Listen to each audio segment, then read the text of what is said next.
I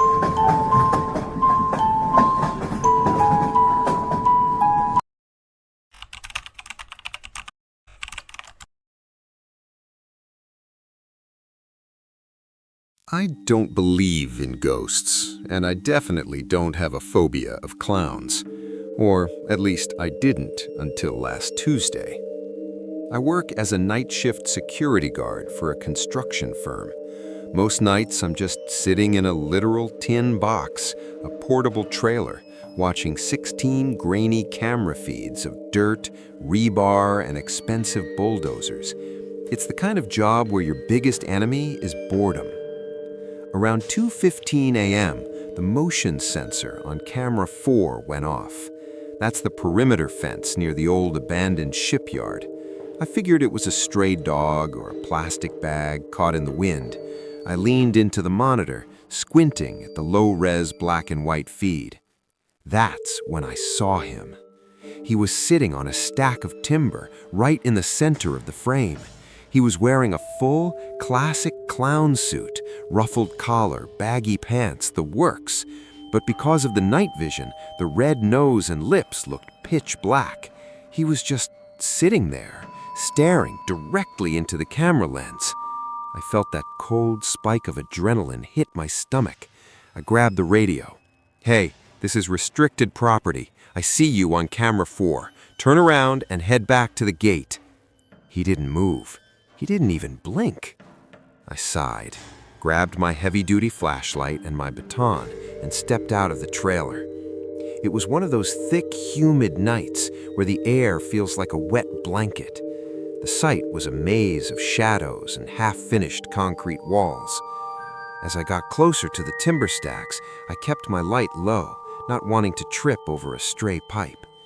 "Look, man," I called out, trying to sound tougher than I felt. "The cops are 5 minutes away. Just leave and we're cool." I rounded the corner of the timber stack, shining my light exactly where he had been sitting. Nothing, just an empty pile of wood. I felt a wave of relief. He saw me coming and bolted, I thought. I turned to head back to the trailer, but then I saw it on the ground. A single, small, red foam nose. It was sitting right where his feet would have been. I picked it up. It was wet. Not rain wet. It was sticky. I dropped it like it was a hot coal and started walking back, faster this time. When I got back to the trailer, I locked the door behind me. I sat down at the monitors, my heart hammering. I looked at camera 4, still empty. Then I looked at camera 9.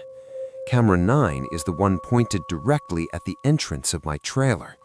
He was standing right outside my door. He wasn't looking at the camera anymore. He was looking at the handle of my door. I watched the screen as his hand, clad in a filthy white glove, reached out and slowly, incredibly slowly, turned the handle. Clack. The lock held. But then he did something that made my blood turn to ice. He leaned his face right up against the door's tiny plexiglass window. He didn't try to break in. He just started tapping. Tink, tink, tink. It was the sound of a ring or a coin hitting the glass. He did it in a perfect rhythm. I grabbed my phone to call 911, but the screen was dead, completely black. I knew I'd charged it to 90%. I looked back at the monitor. The clown was gone from the door. I scanned all the cameras. 1, 2, 3, nothing. 5, 6, 7, nothing. Then I got to camera 16. Camera 16 is mounted inside the trailer.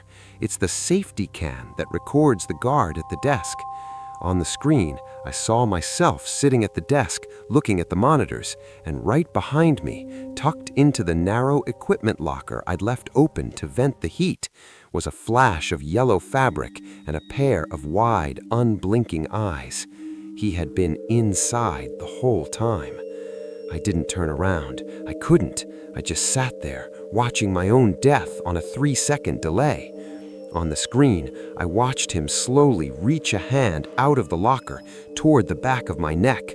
I didn't think. I just threw myself forward, smashed through the trailer door, and ran until I hit the main road. I didn't stop until I found a patrol car at a gas station. When the cops went back, the trailer was empty, no clown, no signs of a struggle. But when I went back the next day to collect my bag, I found one thing left on my keyboard. It was my phone. It was turned on, and when I opened the gallery, there was a single new video. It was 30 seconds of me sleeping in the chair from 2 hours before the cameras ever went off. The video ended with a close-up of his painted face, whispering a single word into the microphone. Soon.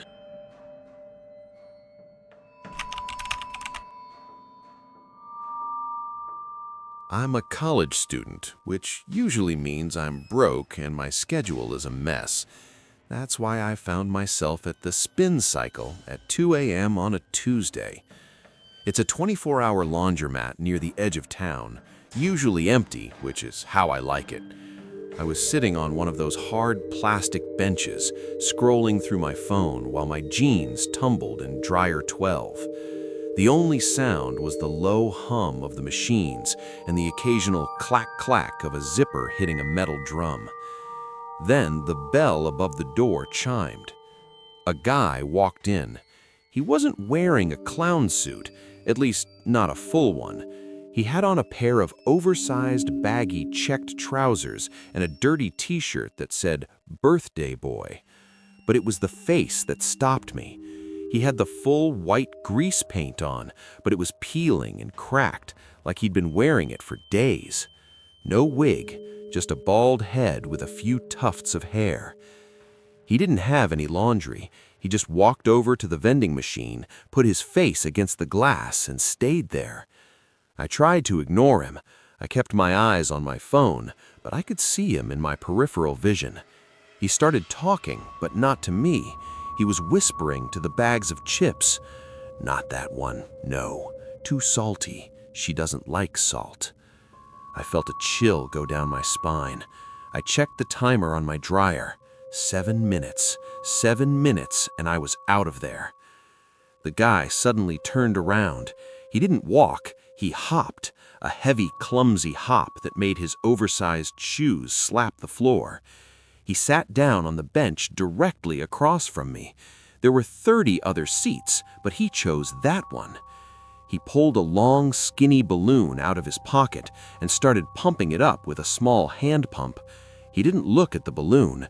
He stared directly at my throat. "You have a nice neck," he said.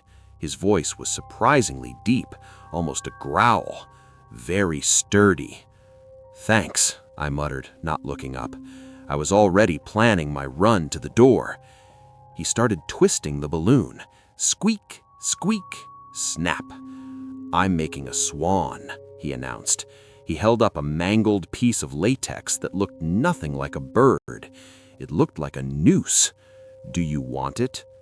"I'm good, man. Almost done here." My dryer buzzed, the loudest sound in the world. I stood up, walked to the dryer, and started shoving my hot clothes into my duffel bag as fast as I could. I didn't even fold them. My heart was thumping against my ribs. I could hear him behind me. He had stood up. I heard that heavy slap-slap of his shoes getting closer. "Wait," he said. "You forgot your change." I didn't have any change in the machine. I swung my bag over my shoulder and made for the exit. "Keep it!" I yelled. I pushed through the glass door and ran to my car, fumbling with my keys. I got inside, locked the doors, and cranked the engine. As I pulled out of the parking lot, I looked back at the laundromat window. He was standing right against the glass, his face pressed flat against it, holding the swan balloon up. He wasn't waving, he was just watching. I drove home, locked my apartment door, and threw my laundry bag on the floor. I felt stupid for being so scared. It was just a weird guy, right? Some local eccentric or a guy who'd had a mental break? I reached into my bag to pull out a pair of socks. My hand hit something cold and metallic. I pulled it out. It was a brass key. It wasn't mine. Attached to it was a small plastic tag with a handwritten note. "You dropped this at the machine. See you at home." I looked at the key again. It was a copy of my own apartment building's front door key. I realized then that while I was staring at my phone, he hadn't been whispering to the vending machine. He'd been standing behind me, watching me look at a photo on my feed. A photo I'd posted an hour earlier of my new apartment view, with the building's address clearly visible in the geotag. The encounter wasn't a coincidence. He hadn't followed me from the laundromat. He had followed me to it. I didn't sleep that night. I called the cops, and they patrolled the area, but found no one. I changed my locks the next morning. But every time I do my laundry now, I check the lint trap, because the day after that, I found a single tiny tuft of blue synthetic wig hair stuck inside my dryer. He hadn't been waiting for me to leave. He'd been there before I arrived.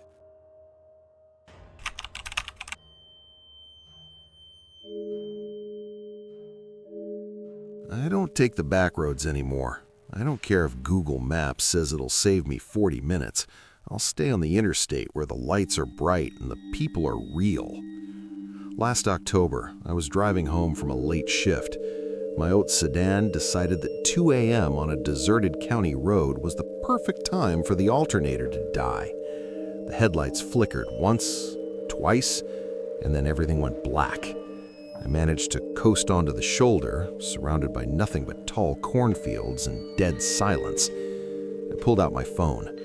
1 bar of service. I called for a tow, but they told me it would be at least an hour. I sat there in the dark, the heat slowly escaping the car. To pass the time, I started scrolling through my phone. About 10 minutes in, I heard a sound. Squeak, squeak, squeak. It sounded like rubber rubbing against metal. I looked in my rearview mirror. About 50 yards behind me, under the pale moonlight, a figure was riding a tricycle. A tiny, rusted kid's tricycle. It was a man in a full, dirty white clown suit. He was way too big for the trike, his knees hitting his chin with every rotation of the pedals. Squeak, squeak, squeak. He was coming toward my car, slowly. I locked my doors. Click, click. The sound felt incredibly loud in the silence. He pedaled right up to my driver's side window and stopped. He didn't look at me. He just sat there on that tiny bike, staring straight ahead at the road. His face was painted with thick grease paint white, and his smile was a jagged, hand-drawn mess of black ink. Then he reached out and knocked on my window. 3 slow, heavy thuds. I ignored him. I gripped my steering wheel so hard my knuckles turned white. He leaned over, his face inches from the glass, and fogged up the window with his breath. With one gloved finger, he wrote something in the condensation. "Check the trunk." My heart hit my throat. My mind started racing. Why the trunk? Was someone in there? Was there a bomb? My rational brain told me it was a trick to get me out of the car. I didn't move. The clown looked disappointed. He got back on the tricycle and pedaled around to the front of my car. He sat there in the middle of the road, facing me, and started juggling. He wasn't juggling balls, though. He was juggling 3 large, rusted kitchen knives. He did it perfectly. The blades caught the moonlight, shimmering like silver scales. Suddenly, my car lurched. It wasn't a big move, but the whole frame shook, like someone had just stepped onto the back bumper. I looked in the rear view. The trunk was open. I know I closed it. I know it was locked. I looked back at the clown in front of the car. He had stopped juggling. He was holding one of the knives, pointing it directly at me and counting down with his other hand. 5, 4, 3. I didn't wait for 1. I grabbed the heavy mag light from my glove box, unlocked the door, and bolted into the cornfield. I didn't care about the car. I didn't care about the tow truck. I just ran. I spent 4 hours hiding in those stalks, shivering, listening to the sound of that tricycle circling the spot where I went in. Squeak, squeak, squeak. When the sun came up, I finally crawled out and found my car. The clown was gone. The tricycle was gone. The car was exactly where I left it, but the trunk was wide open. I walked around to the back, my heart hammering, expecting to see a body or a trap. But the trunk was empty. Mostly. There was just one thing inside. My spare tire had been taken out and placed on the ground. In its place, someone had laid out a neat, professional-looking set of surgical tools. Scalpels, bone saws, clamps, all sterilized and shining. And right in the middle of the tools was a small handwritten note on a yellowed piece of paper. It said, "You're a runner. I like it when the heart rate is high. It tastes better." I left the car there. I walked 3 miles to the nearest town and never went back for it.